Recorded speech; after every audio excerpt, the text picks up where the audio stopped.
जाती रहती है, अंधकार जाता रहता है, यहां तक कि तीर की ताकत मिट जाती है। उसका लू जब भी जैसे उल्हेला जाता है, उसका मसला जब ढहना शुरू होता है तो बंधन टूटने शुरू होते हैं। कई दफा दिलों में हम गुमान कर बैठते हैं कि जो भी खुदा का बंदा घुटपट पर खड़ा है, जो भी कादिर घुटपट पर खड़ा है, वो उस्ताद हम सब जितने भी स्कूल में हैं या कॉलेज में हैं, कॉलेज में तो नहीं ऐसा, लेकिन स्कूलों में हम देखते हैं कि टीचर तो होता ही है और टीचर के साथ क्लास में से ही कोई चुना हुआ एक शख्स, एक स्टूडेंट खड़ा होता है, तैयार होता है, उसको क्या कहते हैं? मॉनिटर। एक टीचर है और एक मॉनिटर है। तो असल में जो सामने खड़ा हुआ खुदा का खादिम, खुदा का बंदा आप तक खुदा की बातें पहुंचा रहा होता है, वो उस्ताद नहीं होता, बल्कि उसको कहते हैं कि वो टीचर नहीं बल्कि वो मॉनिटर है। तो मॉनिटर भी कुछ सीख ही रहा होता है, बेशक उस्ताद की निगरानी में होता है, लेकिन वो भी सीख ही रहा होता है। तो टीचर नहीं, हम मॉनिटर ही कहेंगे खुद को, ताकि किसी तरह का कोई भी ऐसा होगा, कोई भी ऐसा तकब्बुर देने ना आए। उस्ताद एक ही है, उस्ताद एक ही है, और कौन है वो? यीशु। खुदा यीशु से, और खुदा यीशु से ये जाते हुए ऐलान किया कि मैं एक दूसरा मददगार भेजूंगा। वो कहाँ रहेगा? हमारे अंदर। वो आपके साथ रहेगा, बल्कि आपके अंदर रहेगा, और वो आपका उस्ताद होगा। वो आपको तालीम देगा और कहाँ से देगा? मुझी से सीख करेगा और वो आपको सिखाए, समझाए। वो मेरा ही रूप होगा, मैं ही हूँ। आमीन। तो आज की बातें, आज का कलाम थोड़ा सा हटके होगा, अलग होगा। उसे हम किस तरह से बरकत पाते हैं कि अब आप पर डिपेंड होगा। आज की बातें थोड़ी सी धन की और दौलत की होंगी। अब धन और दौलत की बात है तो पहली बात के दिलों में ये ख्याल न कीजिएगा कि हम दहेज या आपकी ऑफरिंग, आपकी हदिया, आपके चंदे की बात कुछ कहना चाहते हैं। आप अपनी प्रॉफिट्स को, अपने पैसों को थाम के बैठिए। आपसे कुछ लेने की बात नहीं होगी, लेकिन होगी पैसों की बात। मैं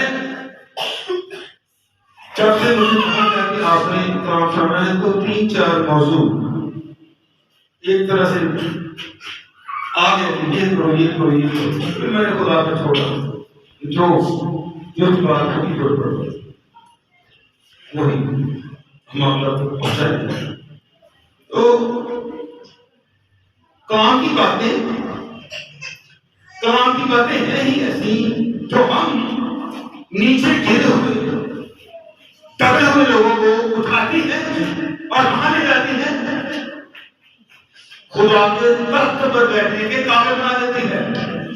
करतुस नाम का घर देखा गया तो मुकद्दस पौलुस ने कुछ ऐसी बातें कही जो बिल्कुल सुनने में अजीब लगती हैं। उसने कहा कि हम नाचीजों को, हम बेवजूदों को, और एक शब्द लफ्ज इस्तेमाल किया कि हम कमीनों को चुन लिया गया ताकि हकीमा की अकल को टेस्ट कर सके। उसे हम बेवजूदों को चुना और अपना वजूद दिया। तो कलाम गिरे हुओं को उठाता है उसके साथ तख्त पर बिठाता है। कोई बादशाह आज तक ऐसा पैदा नहीं हुआ और ना होगा जो किसी कमीने को उठाए, किसी बेवजूद को उठाए और अपने साथ अपने ही तख्त पर बिठाए। कोई कितनी भी ऑनर दे आपको, कोई कितनी भी इज्जत दे आपको, अपने तख्त पर नहीं बिठाएगा।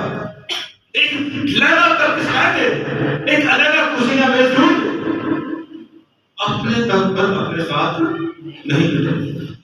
ये कैसा होगा? ये कैसा बादशाह है जो अपने ही तख्त पर बेवजूदों को, ना चीजों को, ना चीजों को, जिनकी कोई पहचान नहीं, कोई हैसियत नहीं, उनको उठाता है और अपने साथ तख्त पर बिठा देता है। आमीन आमीन। तो मेरे साथ निकाल लीजिए, ये बातें नई तो नहीं है, लेकिन इसमें से ही कुछ नया ढूंढने की कोशिश करेंगे। इमसाल की किताब उसका 10वां बाब, उसकी 22 आयत और दूसरा कोई निकाले पहला तीमुथियुस 6:10। दो पहले 28 में खड़ा हो और पहले इमसाल 10:22 और फिर पहला तीमुथियुस 6:10। इनको हमने ध्यान से सुनिए।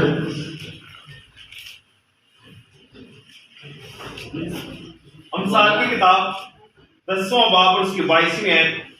और खुदा की कलाम में यूं लिखा है, खुदावंदी की बरकत दौलत बख्शती है और वो उसके साथ दुख नहीं मिलाता। आमीन। मैंने कहा दो अगर खड़े हो जाते हैं। पहला तीमुथियुस 6:10, पहला तीमुथियुस 6:10।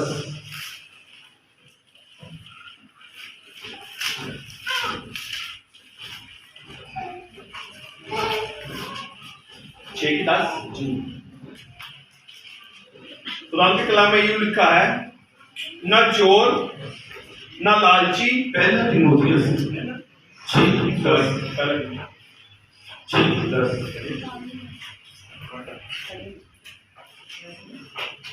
दूसरी तिलावत हम सबों के लिए, क्योंकि ज़र की दोस्ती हर किस्म की बुराई की एक जड़ है, जिसकी आरज़ू में बाज ने ईमान से गुमराह होकर अपने दिलों को तरह तरह के गमों से छलनी कर लिया। आमीन आमीन आमीन। खुदा के पाक कलाम की पढ़ी, सुनी, समझी और कबूल किए जाने पर खुदा की खास बरकत हो। सब मिलकर कहें, ऐ बाप तेरा शुक्र हो। आमीन। तो मुख्तलिफ आयात का हमने मुताला किया है। पहली बात इमसाल 10:22 में हमने पढ़ा कि खुदावंद ही की बरकत दौलत बख्शती है और वो उसके साथ दुख नहीं मिलाता। फिर तीमुथियुस ने अपने बयान में कुछ यूं लिखा, क्योंकि ज़र की दोस्ती हर किस्म की बुराई की जड़ है और जिसकी आरज़ू में बाज ने ईमान से गुमराह होकर अपने दिलों को तरह तरह के गमों से छलनी कर दिया। खुदा की बरकत दौलत बख्शती है। अब ये जो पहली आयत मुबारक है इमसाल 10 की जो 22 हमने सुनी है, यहाँ पर थोड़ा सा तर्जुमे में लफ्ज़ इस्तेमाल किया गया है दौलत। असल में ये जो दौलत है ये असल में धन है। धन दौलत में मालूम खाने ऐसे ही है। ये धन है। ये जो रुपया पैसा है, करेंसी नोट, ये डॉलर, ये वो नहीं है, बल्कि धन है। खुदावंद की बरकत धन की दौलत बख्शती है और वो उसके साथ दुख नहीं होता। जब खुदा ने अपना एक प्लान या बड़ा मंसूबा या पहला मंसूबा शुरू किया, जब उसने हमारे जरिए हमजद आदम को पैदा किया, उसको अदर में रखा, रुपयों की, ये करेंसी नोटों की या डॉलर्स की कोई जगह नहीं, क्योंकि इनकी वहां जरूरत नहीं, ये खुदा के मंसूबे में शामिल ही नहीं। उसका जो एक प्लान था उसमें इस डॉलर की या करेंसी नोट की कोई जगह बिल्कुल नहीं, बल्कि वहां पर धन था, वहां पर धन था। वो धन क्या था? वो धन जो वहां के पेड़ पौधे थे, वो धन था। वहां पर जो पानी की नदियां और वो झरने थे, वो धन था।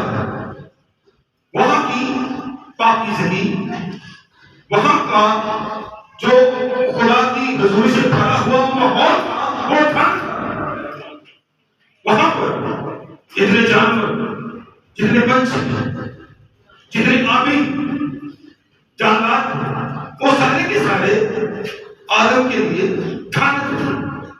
वहां पर कोई गम, कोई फिक्र, कोई डर, कोई खौफ के लिए कोई जगह ना थी। बिल्कुल बिल्कुल खुदा की हुजूरी से भरा हुआ एक माहौल, हर तरह से तसल्ली, इत्मीनान, कोई गम ना, कोई रंज ना, कोई आंसू ना, कोई आह और नाला ना, वो सब कुछ धन। लेकिन जैसे आदम ने उस नाफरमानी के फल को खा लिया, नाफरमानी कर दी, उसने खुदा की पहचान के उस दरख्त के उस फल को खा लिया, तो उसको वहां से निकाल दिया। तो खुदा का फरमान था कि जिस दिन तूने उसमें से खाया तो मरा। वो देखते हैं कि आदम की मौत तो नहीं हुई, बल्कि उसको निकाल दिया। तो फिर मौत के माने क्या हुए? खुदा की हुजूरी से निकल जाना, खुदा की हुजूरी में ना ठहरना, खुदा की हुजूरी से खर्च हो जाना, काट डाले जाना। असल में ये है मौत। खुदा की हुजूरी से निकल जाना, क्या उसकी हुजूरी को निकाल दे अपनी जिंदगी से, ये मौत। धन आदम के अंदर था, लेकिन जब नाफरमानी आई जिंदगी में, हुक्म आई जिंदगी में, खुदा की हुजूरी को हमने मिस कर दिया या छोड़ दिया, तो हम वहां से निकाल दिए गए। अब जब वहां से निकाल दिए गए, तो जिसने कहने के निकलवाया था वो फिर हमारे साथ था। एक गुस्सा, एक मक्का, एक धोखा देने वाली रूह वो आया ताकि हमको मसीह और बर्बाद किया। उसने जब देखा कि आदम को निकाल दिया गया है, खुदा की हुजूरी से ये निकल आया है, तो उसने बड़ी ही चालाकी के साथ, बड़ी ही मक्कारी के साथ, बड़ी ही होशियारी के साथ आदम की जिंदगी में काम करना शुरू कर। मैं फिर से याद दिला दूं, आदम के अंदर ये दौलत, ये नोटों की सूरत में है, ये करेंसी नोट, ये डॉलर, आदम में इनके लिए कोई जगह ना थी, बल्कि आदम में धन था। और वो धन के बदले में लिखा गया है कि खुदावंदी की बरकत धन की दौलत होती है, और वो उसके साथ दुख नहीं मिलाता। अंदर कोई दुख नहीं था, अंदर कोई काम नहीं था, अंदर आंसू नहीं थे, आहो नाना, बल्कि खुदा की हुजूरी से एक भरपूर माहौल वहां से निकला। तो आदम की जिंदगी के अंदर, आदम की जिंदगी के अंदर जब हम भी कई दफा एक प्लान जो खुदा का बनाया हुआ होता है, उसका बड़ा मंसूबा, उससे निकलते हैं और बी प्लान में चले जाते हैं। जैसे ही में क्या हमारे पास काम देखते कहते हैं कि हम बी और सी को भी छोड़ चुके हैं, हम बहुत गिर चुके हैं, हम डी प्लान में चले गए, जहां पर हम डिग्रेड हो गए, डिप्रेशन में जाते हैं, डिस्पर्स होते हैं और गुंड होते हैं किसी तरह से खुदा को भी। खुदा को भी हम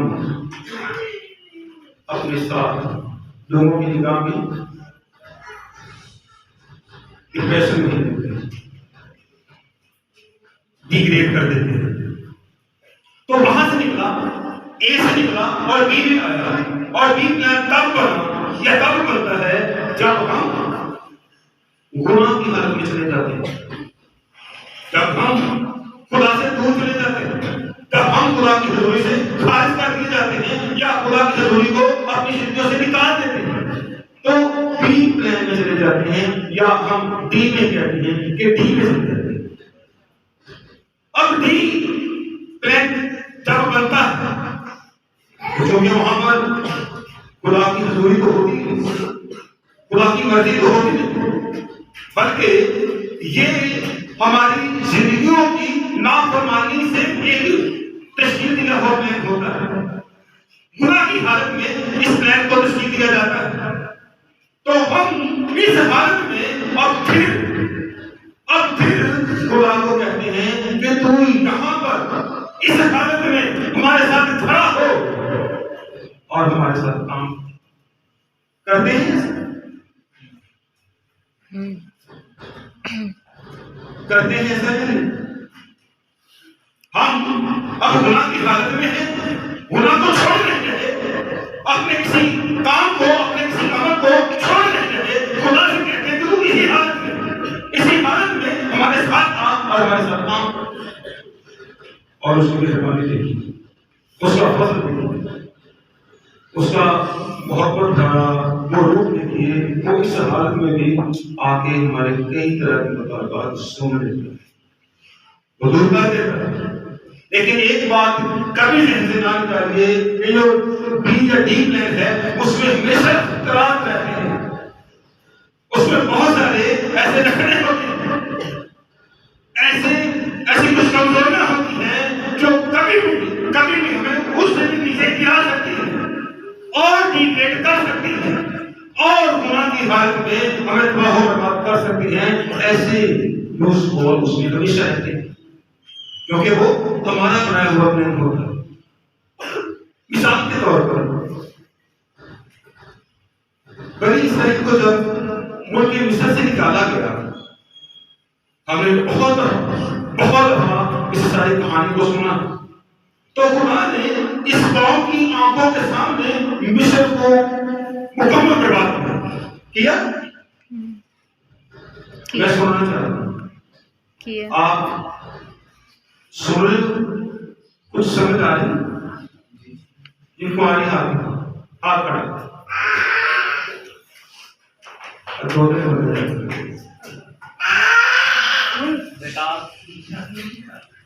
बड़ी सही को जब उनके विषय से निकाला गया, इस कौम ने अपनी इन पूरी आंखों से देखा कि खुदा इनके साथ काम कर रहा है, खुदा इनके साथ है। इनकी आंखों के सामने पूरे मिस्र को बर्बाद कर दिया। इनकी आंखों के सामने जब निकली है ये कौम, तो पहले कुर्बान को चीर दिया। इन खुली आंखों से इस कौम ने देखा। इस कौम ने ये जानती थी कि हमारे साथ मुझे मौत का एक वादा है, जहां पर दूर और शहर की नदियां, वहां पर जाने का खुदा का एक मंसूबा जो हमारे बाप अब्राहम के साथ वो ऐसा बांधा गया। तो वहां पर हमारा खुदा हमें इस मूसा की वसीला से या मूसा की रहनुमाई में लेके जा, लेकिन फिर भी इस कौम की हालत कोई अच्छी नहीं। ये मामूली चीजों के लिए हमें प्याज नहीं मिलता, हमें खीरे नहीं मिलते, लहसुन या अदरक नहीं मिलता, और सब्जी महंगी है, ये महंगी है, या गोश्त महंगा है। ये कौम इन छोटी छोटी डिमांड को लेकर रोती नहीं, कुर्ती नहीं, भूल गई कि हम किस मुल्क में जाने वाले हैं जहां दूध और शहद की नदियां हैं। किस लिए रो रही है? हमें प्याज नहीं मिलता, हमें लहसुन नहीं मिलता, हमें खीरे नहीं मिलते, अदरक नहीं मिलता। यकीन जानिए आज हमारी भी हालत उससे कोई अच्छी नहीं है। हम सब जानते हैं कि कि हमने आसमान पर यीशु मसीह के साथ उठाया जाना है, उठाया जाना है कि नहीं? हमारा वतन ही ये नहीं है, हमारा वतन ही कोई और है। यहाँ पर चंद सालों में हम मेहमान हैं, यहाँ पर चंद साल हमने गुजारने हैं और अपनी जिंदगी के लिए हमें यहाँ नहीं बल्कि उसके साथ वहां रहना है। और फिर भी ये छोटी छोटी ख्वाहिशें, ये छोटी छोटी जरूरतें हमें हर रोज याद करती हैं। हम इनके लिए रोते रहते हैं, इनके लिए रोते रहते हैं, इनके लिए आंसू बहाते रहते हैं। उस कौम ने जब इस तरह से रोना शुरू किया तो लिखा है कि खुदा ने फिर आछी सांपों को भेज दी।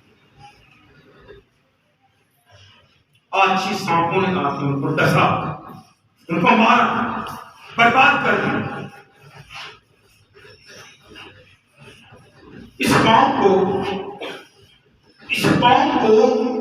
जो मुख्तलिफ इसके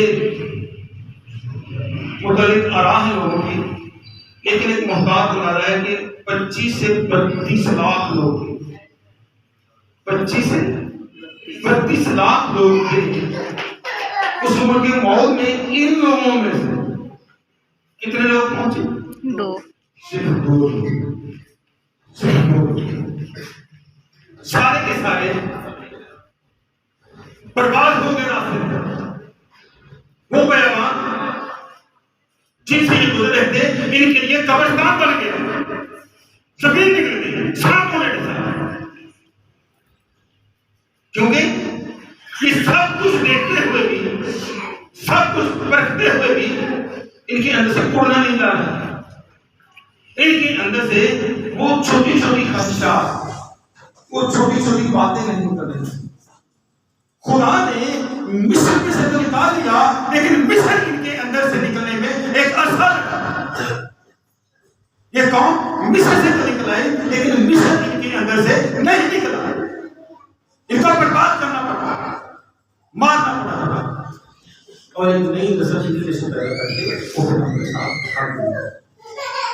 इनको उनके मौत में जाना नसीब ना हुआ। ये राख बनी, कब्रें बनी, मलिया वेट करते हैं जो छोटी छोटी ख्वाहिशों को लेकर रोते हैं।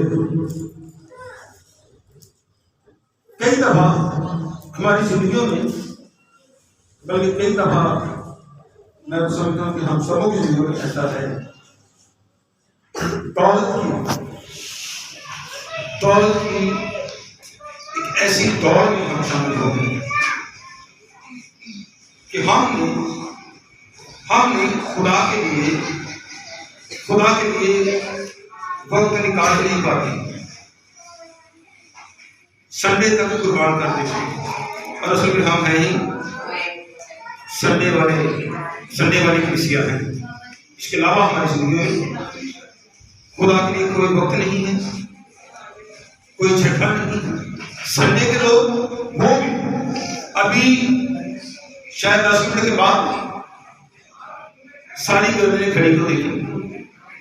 संडे का एक दिन भी हमारी जिंदगी में नहीं है। कहने को हम शपथ बनाते हैं कि संडे का दिन खुदा के लिए है और सुबह तक तैयारी के लिए उठते हैं, तो कोई दिन पर हाथ रख के बताइए तो उसका पूरा दिन चर्च की तरफ होता है। अगर होता है तो साढ़े 9 बजे तक यहाँ पर कोई आता क्यों नहीं? सुबह भी बहुत सारे काम याद आते हैं, पहले ये कर लो, पहले वो कर लो, पहले वो कर लो। कहाँ है ये सारी की सारी? जब बाइबल लिखेगी पुराना एहतनामा मलाकी तक खुदा ने नाम लिखवाया, तो वहां पर मलाकी में अपनी उस बात को फिर से दोहरा दिया। अगर उसके पहले बात चलिए आपको पढ़े तो लिखा है कि अगर मैं खुदा हूं तो मेरा खौफ कहाँ है, और अगर खौफ हूं तो मेरा डर कहाँ है, मेरी खबरदारी कहाँ है, मेरे लिए वक्त कहाँ है, दिल में जगह कहाँ है। आखिरी किताब में जाके फिर दोहराया इस बात को कि कहाँ है मेरा खौफ, कहाँ है मेरे लिए प्यार, कहाँ है मेरे लिए वक्त। उसके बाद लघुओं का सिलसिला ही बंद कर दिया, कमान का खींचना ही बंद कर दिया, और 400 साल तक खुदा खामोश हो। बनी इस्राएल जो सब कुछ देख रही थी अपनी आंखों से, और खुदा का मंसूबा था उनके साथ है। अगर हम उसकी सुना लागू पढ़ते हैं तो उसमें खुदा ने एक बादशाह का वादा कर रखा था कि मैं आपको एक बादशाह दूंगा, एक बादशाह आएगा, आपको दिया जाएगा एक बादशाह। लेकिन ये कौन? जैसे हम सैमुएल की किताब का पहुंचते हैं, उस आखिरी बार में पढ़ते हैं, तो वहां पर लिखा है कि इस कौम ने डिमांड कर दी कि हमें एक बादशाह दो। क्या बादशाह के पास नहीं था? इनकी जगह कौन लड़ रहा था? इनको बड़ी बड़ी कौमों से जो इनसे कई गुना बड़े थे, जिनके सामने ये खुद तस्लीम करते थे कि हम उनके सामने टेढ़े नजर आते हैं, उन पर खाते किसने करवा दिया। लेकिन फिर भी ये कौम कहती कि तू नहीं, हमें एक बादशाह दे। सैमुएल की आगे बातें लिखी नहीं सकती, उन्होंने बादशाह की डिमांड कर दी। उस बादशाह को जो बगैर लड़े जंगे जितवा रहा था, जो हर ख्वाहिश को पूरा कर रहा था, हर जरूरत को पूरा कर रहा था, आसमानों से मन बरसा रहा था, उस चट्टान से जो चकमाक की चट्टान है, जिसमें से आग निकल करती थी, उसको रगड़ने से आग पैदा होगी, उस चट्टान से उसने पानी की नदियां जारी कर दी इस कौम के। लेकिन फिर भी ये बादशाह मांगते नहीं, ये बादशाह चल। मैं चाहता हूं 8वीं की ना 18 और 19 पहला सैमुएल 8वां बाब उसकी 18 और 19 पूरा पढ़। अच्छा, जैसे ही आप थक जाओगे एक दो हाथ खड़े कर दीजिए, हम छोड़ देंगे, फिर बात कर दीजिए, ठीक है? तो भी लोगों ने सैमुएल की बात ना सुनी और कहने लगे, नहीं, हम तो बादशाह चाहते हैं जो हमारे ऊपर हो। हालेलुया। सैमुएल उनको समझा रहा है, और आप क्यों भूल गए हो? खुदावंद हमारा बादशाह है, खुदावंद हमारी निगरानी कर रहा है, खुदावंद हमारी पनाह है, वो बादशाहों का बादशाह है। लेकिन ये कौन प्रसिद्ध है कि नहीं, हमें बादशाह चाहिए। तो उसने बादशाह दे दिया, उसने बादशाह फिर दे दिया, क्योंकि मैंने पहले बात की है कि खुदा हमारे डीप में जब हम चले जाते हैं तो वहां पर भी हमारे लिए वो कोई ना कोई रास्ता खोल देता है। लेकिन उसने बता दिया कि जो बादशाह तुम मांग रहे हो मैं नहीं दे रहा, तुम मांग रहे हो। वो बादशाह तुम्हारे साथ क्या करेगा, इसकी पूरी तफसील लिखी है पिछली आयत में। वो क्या क्या करेगा आपके साथ, ये मेरे प्लान में नहीं है, मेरे मंसूबे में नहीं है। खुदा के मंसूबे में था दाऊद बादशाह, जिसके मतलब लिखा खुदा ने कि मेरे दिल के मुआफिक बंदा मुझे मिल गया है। वो था मंसूबा फिर से आपको खाने के लिए। लेकिन इस कौम ने लगभग 40 साल पहले फिर डिमांड रख दी कि नहीं, हमें बादशाह चाहिए। तो खुदा हमारे साथ काम करता है, चाहे हम डी ग्रेड में चले जाते हैं, लेकिन खतरात से आगाह कर देता है, सारे वो रखने बता देता है कि फिर आपकी जिंदगी में क्या क्या होने जा रहा है, क्या क्या तबाही और बर्बादी होने जा रही है। उसके जिम्मेदार खुद हो कि मैं ना हूंगा, आगाह कर देता है। लेकिन हम मस्जिद होते हैं कि नहीं, हमें ये चाहिए, मुझे ये घर चाहिए, मुझे ये जॉब चाहिए, मुझे ये औदा चाहिए, मुझे ये रुतबा चाहिए, चाहे इसमें मेरी बर्बादी ही हो, मुझे फलां घर चाहिए, मुझे फलां शादी करनी है, बस करनी है। माँ बाप राजी हैं, लेकिन मुझे कोई सरोकार नहीं है, मैंने वो करना। तो बहुत सारी शादी के रिजल्ट हमारे सामने, ऐसी बहुत सारी शादियों के रिजल्ट फिर हमारे सामने। खुदा की मर्जी नहीं होती, उसको मजबूर कर देते हैं कि तू हमारे साथ ऐसा कर। मिसाल के तौर पर बच्चे जानते हैं कि हमारे माँ बाप की वो हैसियत नहीं कि वो किसी अच्छे किसी होटल में शादी अरेंज करें या शादियों पर इतना बड़ा खर्चा हो, औलाद जानती है, लेकिन फिर भी बाप को मजबूर कर देती है कि नहीं हमने करना है। बाप बेबस हो जाता है, फिर जगह जगह जाके हाथ फैलाता है, कर्ज उठाता है। क्यों? औलाद की कहां से है? औलाद की नाक नहीं रहती। मजबूर कर देते हैं कि वो उनके लिए कर्ज उठाए, उस बोझ के नीचे दब जाए। यही औलाद फिर बाप को ताने भी देती है, तो को सारी उम्र कर्ज नहीं देते, थोड़ा रोना नहीं मुके, खुद मजबूर करती है कि हमारा बाप कर्ज के नीचे दब जाए, और फिर बाप के ताने भी मारते। अब बाप को काम तो देता है, बाप औलाद की ख्वाहिश तो पूरी कर देता है। हम सब माँ बाप हैं, क्या उसमें बाप की खुशी होती है? मजबूर किया जाता है कि करो। इस कौम ने भी ऐसा ही किया, मजबूर किया खुदा को कि तू दे बादशाह, दे बादशाह।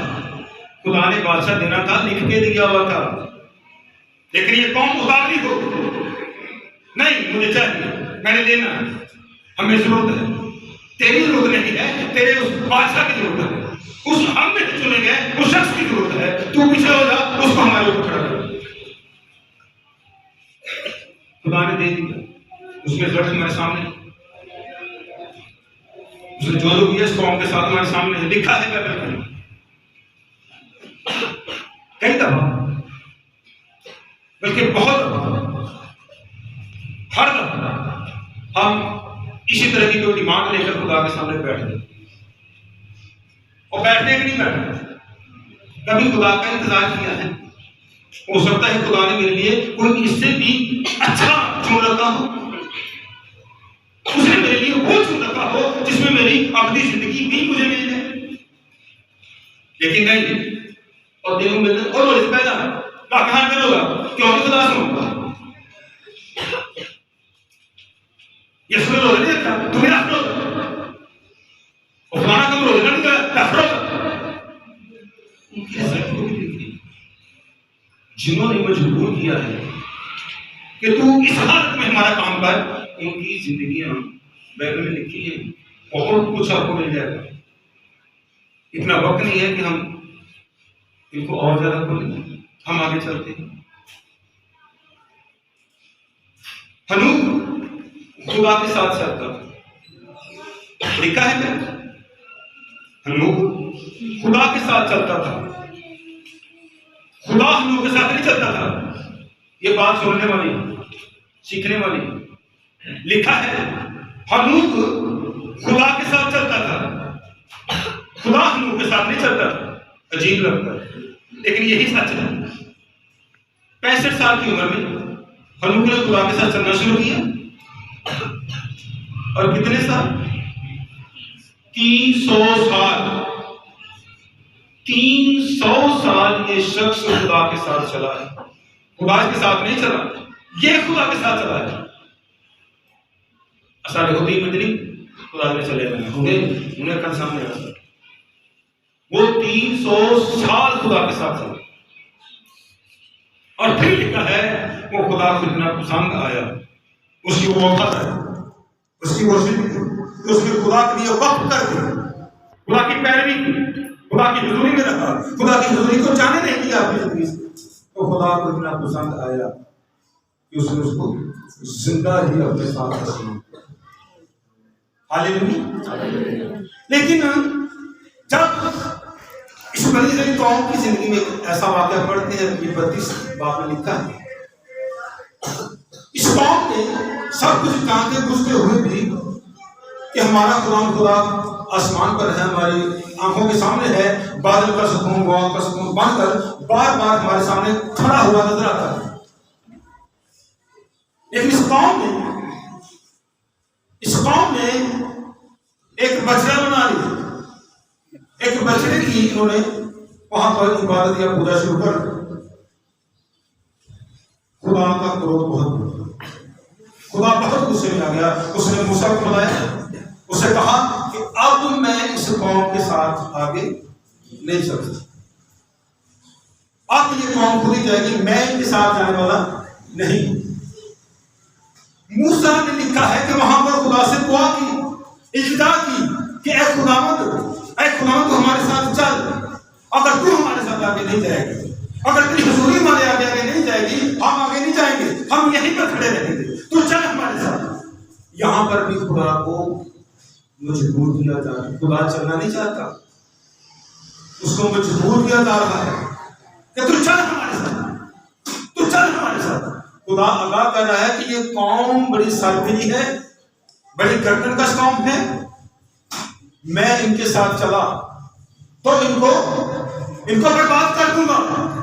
अब खुद ने पहले बार 13 में लिखा, उसकी आंखें ऐसी पाक हैं, उसकी आंखें ऐसी पाक हैं कि वो बलि को देख नहीं सकता, तो उनके साथ फिर चलकर उनकी बर्दाश्त कैसे कर सकता है?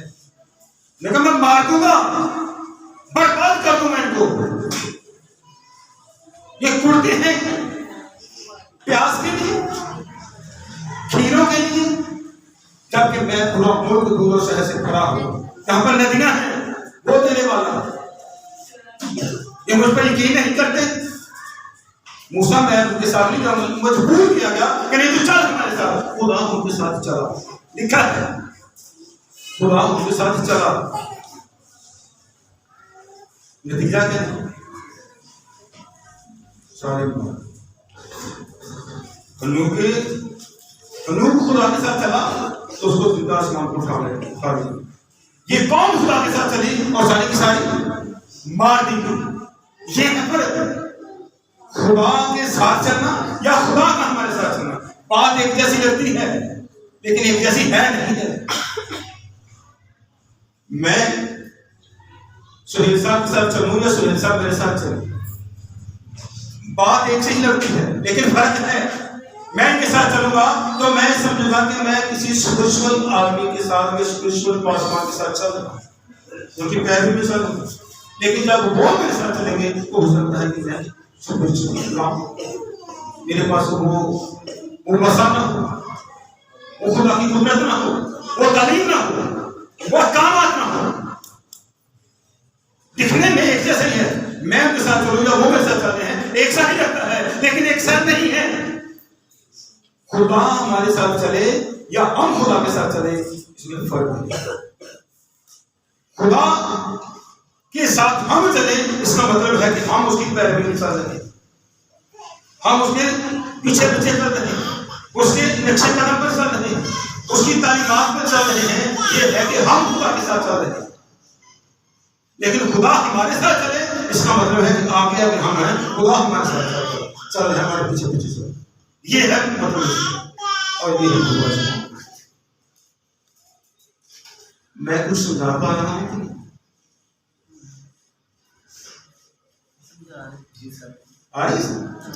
चलिए, तो इस कौम ने बादशाह मांगा, खुदा बादशाह देने का वादा कर चुका था, लेकिन उन्होंने जल्दबाजी की और वक्त से पहले ही बादशाह मांगा। खुदा के मंसूबे में था कि मैं इनके इस प्लान में भी एक दाऊद नामी शख्स खड़ा करूंगा, जिसकी क्या लेके नस्लनामे से बाद में उसके बेटे खुदा के यीशु को दिखाना, उसका वो मंसूबा था। ये 100 दिन की नहीं था जो दुनिया में नहीं, लेकिन खुदा ने इनकी डिमांड पर, इनकी जिद पर उनको दे दी। दाऊद ने एक बड़ी अपने ज़बूर में लिखी ये बात, उसके 34 बार की 10वीं आयत है कि शेर बकर के बच्चे भूखे और प्यासे हो सकते हैं, लेकिन जो मेरे तालिब हैं, जिनके अंदर मेरी तलब है, जिनके अंदर मेरी भूख और प्यास है, वो किसी नेमत के मुताज ना हो। ये लिख कर दिया उसकी दाऊद ने। फिर उसी ने 37 को अगर उसकी 25 पढ़े, भूल 37 की 25, उसमें लिखा है कि मैं बच्चा था अब बुढ़ा हूं, लेकिन मैंने अपनी सारी जिंदगी में, सारी हयाती में शादी को किसी साजिद को मांगते और ना उनकी औलाद को किसी की आगे टुकड़ों के लिए हाथ फैलाते हुए नहीं देखा। और रोटी के टुकड़ों के लिए हाथ फैलाते हैं हम, मरे जाते हैं हम, भूल जाते हैं कि वो जो 40 साल एक गर्दन कस कौम को मन बरसा देता है, मन से रसूदा कर देता है, भर देता है, चरमा की चट्टानों से नदियां जारी कर देता है, जो कौमों को हुक्म देता है कि मेरे खादिम को वहां पर पूरी दुनिया काल से मर रही है, लेकिन उसके खादिम को रोटी के साथ रोटी मिल रही है। लेकिन हमने शायद इनको पढ़ने की हद तक रखा हुआ है, इन पर यकीन करना हमारे बस की बात नहीं है। यकीन उसी प्लान पर है जो उसने बड़ी होशियारी के साथ, बड़ी मकारी के साथ, बड़ी बदकारी के साथ हमारे साथ जोड़ा हुआ है। उसने जब आदम को वागे से निकाला गया तो बाहर अब उसको जरूरत महसूस की, उसको सबसे पहला डर लगा कि मेरे पास पैसा नहीं है कुछ चीज खरीदने के लिए। पैसा होगा तो मैं कुछ खरीदकर कुछ खा सकूंगा। दूसरा बात, उसे डर लगा कि मैं कहीं बीमार न पड़ूं, बीमार होऊंगा इलाज के लिए, फिर पैसा, फिर डर लगा मौत का, अगर किसी ऐसी हालत में चला जाऊंगा महंगे इलाज के लिए मुझे फिर पैसा चाहिए। तो इन तीनों किस्म के डर को शैतान ने बड़ी होशियारी के साथ, बड़ी मकारी के साथ, किसी ऐसी चीज के साथ जोड़ दिया कि अब डर ये है लेकिन भागेगा ये किसी और चीज के पीछे। आज भी हमारी जिंदगी में ये तीन डर कसरत से काम करते हैं। हम कहीं गरीब ना हो, हमें कोई बीमारी न लगे, हम मर न जाए। इन तीनों चीजों के इस डर को उसने जोड़ दिया एक ऐसी चीज के साथ, एक ऐसी मादा चीज के साथ जिसके पीछे आज पूरी दुनिया दौड़ रही है, और वो चीज थी दौलत, पैसा। जहनों के अंदर एक बात बिठा दी गई कि पैसा होगा तो हम जिंदा रहेंगे, पैसा होगा एक अच्छा घर, पैसा होगा बच्चे तरीन हक, पैसा होगा एक लग्जरी लाइफ जीना, पैसा होगा तो अच्छे से अच्छी जॉब के लिए इंजीनियर, डॉक्टर या और भी जो बड़ी बड़ी ऐसी तालीमात उनको पा सके, जोड़ दिया। इसी आदत को अगर भी जब रखा गया था तो वो इस तरह के तफक्कुरात से बाहर था। अंदर सब कुछ खुदा की हजूरी में मुहैया किया हुआ था, मैं सटी हर चीज, लेकिन बाहर निकला तो इन गमों ने आंखें दी, इन फिक्रों ने आंखें दी। एक आयत भी अब साल ही निकाली थी, उसके 23 की 4 और 5 ये जरा ध्यान से सुनो,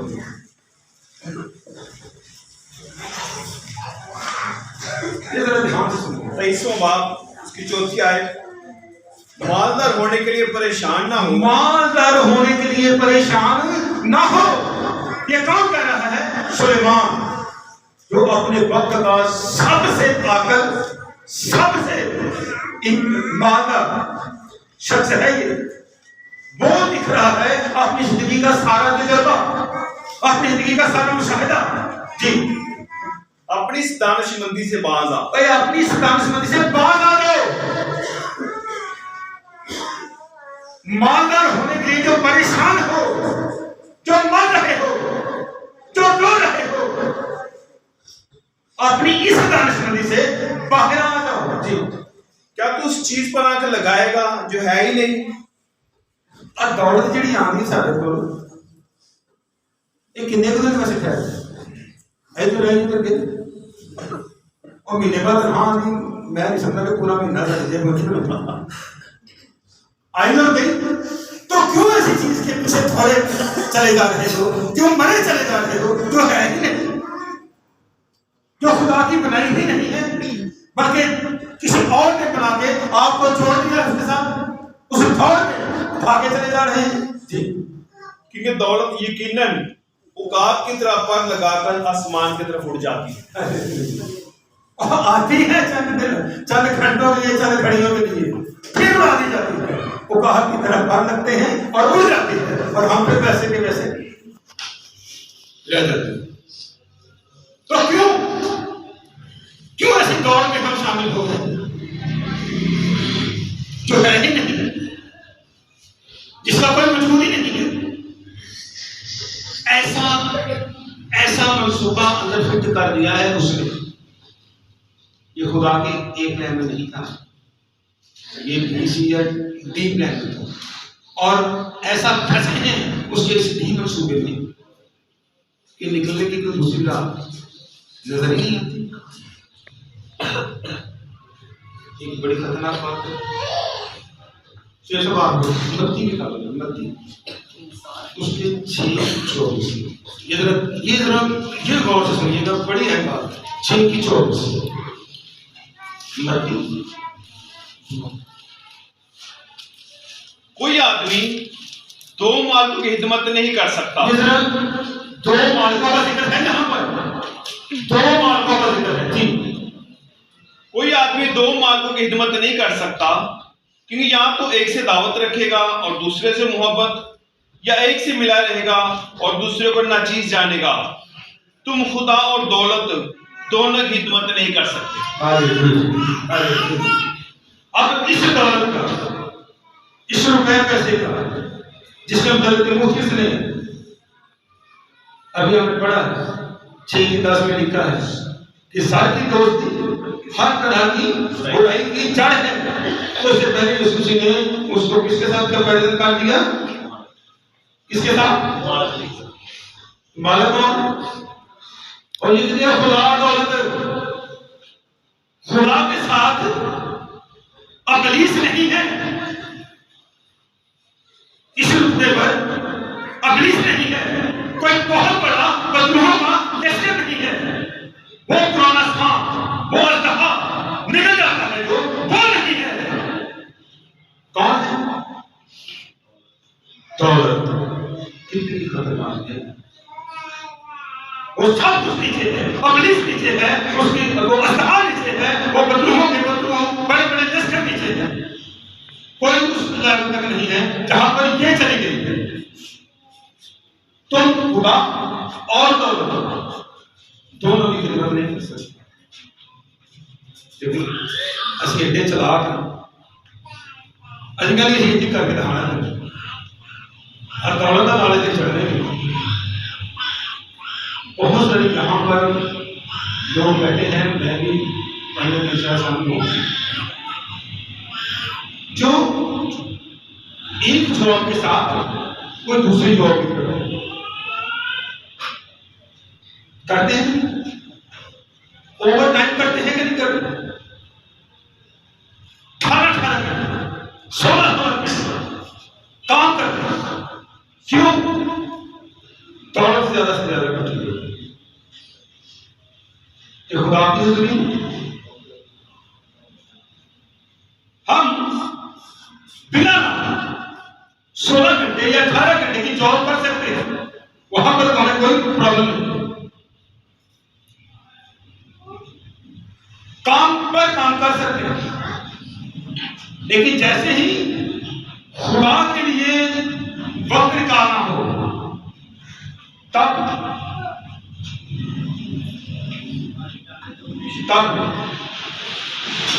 संडे वाले दिन अगर कोई हमें कह दे आज 2 लाख मिले हुए, आज 2 घंटे तक मांगना, लेकिन टाइम जो 10 को 12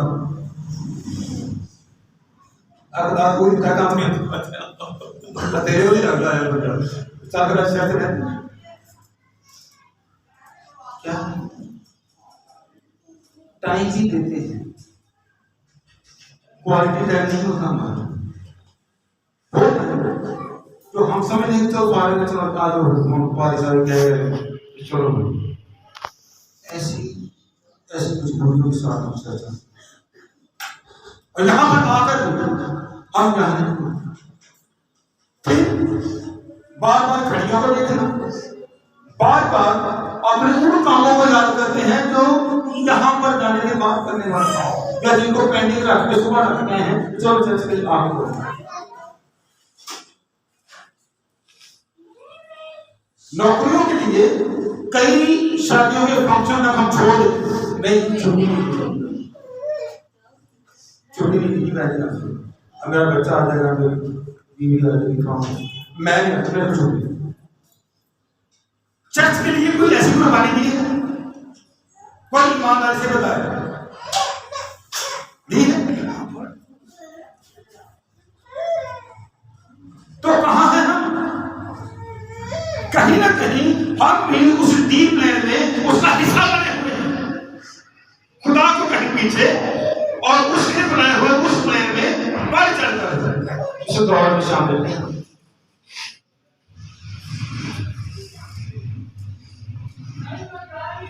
एक और 13 इसी साल की 13 के साल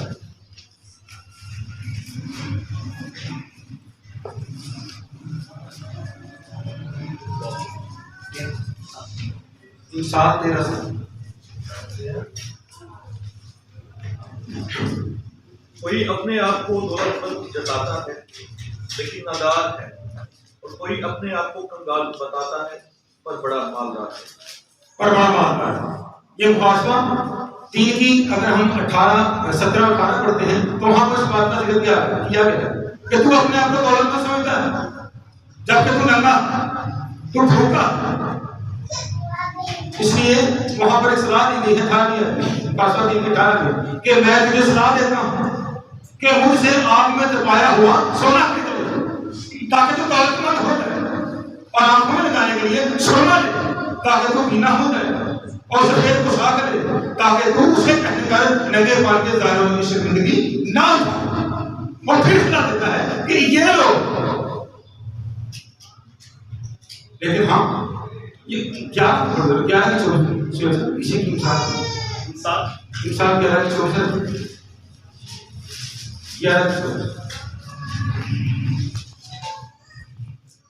24। हाँ, कोई तो बिथराता है और तो भी तरक्की करता है, और कोई वाजिबी खर्च से द्रे करता है तो भी कंगाल है। कोई तो बिथराता है, बिथराना खुले दिल से इस्तेमाल करना, खुले हाथों से इस्तेमाल करना ताकि उसके पास कुछ ना कुछ बच जाता है, और कुछ वाजिबी खर्च से भी दरेक करता है, वो भी रोक ही रखता है तो भी कंगाल रहता है वो। हमने बीज बोने वाले की मिसाल सुन रखी है। उस बीज बोने वाले को आप जरा, मैं चाहूंगा कि आप सभी जरा मेरी तरफ देखें, अपना ध्यान इधर रखिएगा। अगर बातें मिस कर देंगे सारा वैसे समझ नहीं आएगा, फिर शायद आप किसी और से जाकर डिस्कस करोगे और इसमें से कीड़े निकालोगे क्योंकि समझ नहीं आएगी। तो मैं चाहूंगा आप बीच में क्या कोई तो जाता है, बखेरता है, खुले हाथों से इस्तेमाल करता है, लेकिन कोई वाजिबी जो खर्च है उससे भी दरेक करता, अपने हाथ को रोके रखता है जो वाजिब है। बीज बोने वाला जब वो पहले को तैयार कर लेता है, उस खेत को नरम कर देता है, पानी से जला कर देता है, तो फिर वो अपना वो थैला या जो उसके पास होता है वो बीज से भरता है, और बीज जब मुट्ठी डालता है तो ऐसे फेंकता है या ऐसे हाथों को खोल कर खुले हाथ के साथ के साथ वो उस बीज को बखेरता है, तभी तो वो 100 गुना फल पाता है। क्योंकि खुले हाथ से बखेरता है और सारा बखेरने के बाद भी उसके थैले में कुछ ना कुछ बचा ही होता है। और जब 100 गुना पाता है तब तो फिर बस क्या है। लेकिन हम तब खुदा के लिए कुछ अनाउंसमेंट की जाती है कि ये हम करना चाह रहे हैं खुदा के लिए, तो वहां पर हम मुट्ठी बांध रहे हैं। वहां पर हम वो भी इस बीज के साथ सुनी मिली खुले हाथ से जो बिखेरता है वो 100 गुना पाता है। लेकिन अगर वो मुट्ठी बंद के साथ बिखेरेगा तो 100 गुना बिखेगा, क्योंकि बीज तो हाथों से निकलेगा ही नहीं। बीज हाथों से जब निकलेगा नहीं तो उगेगा क्या, फिर 100 गुना फल कैसे पाएगा।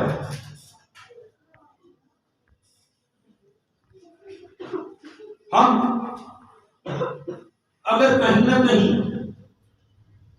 कहीं पर भी कंप्रोमाइज हैं, कहीं ना कहीं खुद को बांध के रखते हैं, कहीं ना कहीं हाथों को रोक के रखते हैं, तो जान लीजिए हम किस सूरत में हैं। सर की दोस्ती हर तरह की बुराई की जड़ है। ये है सर जिसको दौलत कहते हैं, रुपया पैसा।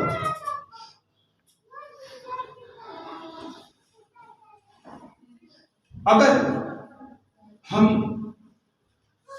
2 वाक्य बाइबल में से हैं, एक दौलत से लोग यीशु के पीछे आया और आगे कहता है मैं क्या करूं कि हमेशा की जिंदगी पाऊं, ये मत्ती उसी बात की 16 और दूसरा से कहीं का बात, ये 2 मुख्य वाक्यात में मिलते हैं, दोनों दौलत। अब ये शख्स जो काम को ज्यादा जानता था, हुक्मों को मानता था, शरीर को पूरा करता था, कहीं ना कहीं इसके दिल में थी कि मैं यीशु से भी एक मोहर लगा लूं कि मैं अपनी जिंदगी का वासी हूं। यीशु के पीछे दौड़ा हुआ आया और कहता है कि मैं क्या करूं कि मिशन जिंदगी पाऊं। यीशु से कहा कि हुक्मों को मान, सारी तालीमात को पूरा करो। इसमें बड़ी एक फखर के साथ कहते कौन सी हुक्म, तो यीशु ने हुक्म बताया। फिर कहता है कि मैं तो बचपन से ही कर्म करता हूं, अब मुझे कौन सी सुननी। तो यीशु ने एक बात की आपने जरूरत समझ है, लिखा है कि अगर तू कामिल होना चाहता है, उस जिंदगी को पाना चाहता है, तो अपना सारा कुछ बेच दे और गरीबों में बांट कर मेरे पीछे हो जाए। इस शख्स ने वहां पर यीशु को और दौलत को जब सामने देखा तो उसने किसको चूज किया, दौलत को, दौलत, और यीशु को छोड़ दिया। लिखा वो मायूस होकर घर चला। हमारे सामने भी हर घड़ी हर मौका ऐसा फैसला करने को मिलता है, तब हम क्या चूज करते हैं ये हम पर डिपेंडेंट है। जक्कई के साथ यीशु की घर गए हैं और जक्कई ने कोई नाम पहचान नहीं है, यीशु को नहीं जानता हूं, नाम सुन रखा है, पहली मुलाकात है, पहली दफा ही उसकी बातें, उसका काम सुनने का मौका मिला है और उसको घर ले गए हैं। बल्कि यीशु को उसके साथ एक घर चले गए हैं और जब बैठे हैं तो उसने इस बात को जान लिया कि सर की दोस्ती हर तरह सब तरह बुराई की जड़। तो ये तो मैंने अपने जोर में भर रखी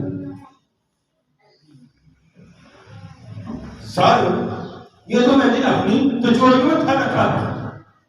तो जब सर तिजोरी में भर रखा है तो इसका मतलब है कि सब तरह की बुराइयों की जड़ ही मैंने तिजोरी में बंद कर रखी है।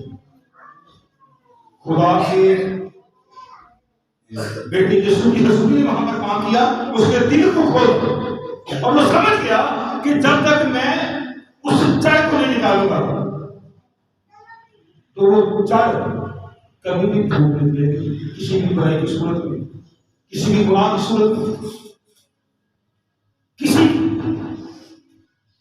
पति की सूरत में वो जड़ फूट निकलेगी। उसने फौरन अपनी तिजोरी को वहां पर खाली किया, उसको 2 हिस्सों में बांट दिया और ऐलान कर दिया कि अपना आधा माल मैं गरीबों में बांटता हूं और बाकी का जो आधा है इससे मैं उसको जिससे दिया है 4 गुना करके वापस करता हूं। यानी सब कुछ ही लगाने के लिए इस शख्स ने अनाउंसमेंट कर दी। तब जाके, उससे पहले नहीं, जब ये अनाउंसमेंट हो गई है तब खुदा के बेटे यीशु ने कहा कि आज से घर में आज से घर में जब उसने ये कदम उठाया, दौलत को ठुकराया, उसने लालच को निकाला, उसने चोरी को खाली किया, तब जाके अनाउंसमेंट हुई कि आज से घर में निजात आई है। लेकिन हम तो चोरी से खड़े हुए निजात मांगते हैं, तो चोरियों को खड़े हुए निजात के तलबगार हैं, बल्कि दावेदार हैं।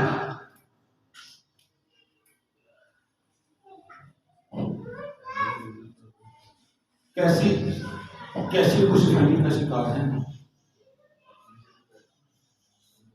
अब लोग इजाजत नहीं देता कि हम इसको और आगे लेके जाए। इसलिए जिस मौका मिला फिर बात करें।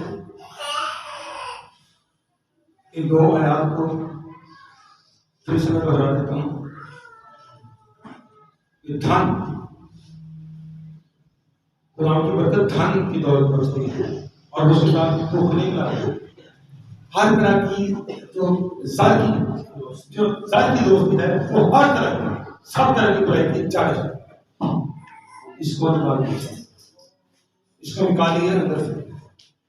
ये सब तरह की बुराई की जड़ है। हम कहते हैं कि हम झूठ नहीं बोलते, जड़ अंदर है, जड़ अंदर है। कभी भी झूठ बोल सकते हैं, हम खुदा का इनकार नहीं करते, जड़ अंदर है, कभी भी इनकार कर सकते हैं। जब रसूलों ने अपनी खिदमत को शुरू किया, तो लोगों ने अपनी जायदादें बेच कर किया कि नहीं किया? लोगों ने अपनी जायदादें बेच कर वो रकम कहां ला के रखी? रसूलों के कदमों में। अमाल 4 की 37 में ये बात लिखी है, कदमों में रखी। आज उसी दौलत की जगह कदमों से हमने उठाए, अपने सर पर रख। दिल के पास जो जेब है उसमें या अपने पर्स में रख। जब तक ये पांव में नहीं, खुदा करीब रहे, खुदा कसरत से काम करता रहा। जब ये दौलत उठना शुरू हुई और सर तक पहुंची, खुदा की तरफ होगी जाती रही और उसके काम उस तरह से नहीं होगी। हर तरह की बुराई की जड़ जब अंदर हो, हम कहेंगे नहीं जी हम तो ऐसे नहीं है। जब आएगी ना बारी, शीशे की तरह आपके सामने आएगा कि आप क्या हो। जब खुदा के लिए कुछ देने की बात आएगी और हम थोड़ा सा सोचेंगे, कॉम्प्रोमाइज करेंगे कि नहीं तरीका देखिए, तो समझो कि कोई ना कोई जड़ अंदर है और वो जड़ कितनी खतरनाक है वो हम सब सभी जानते हैं। तो खुदा आज के काम की वसीला से हम सबों को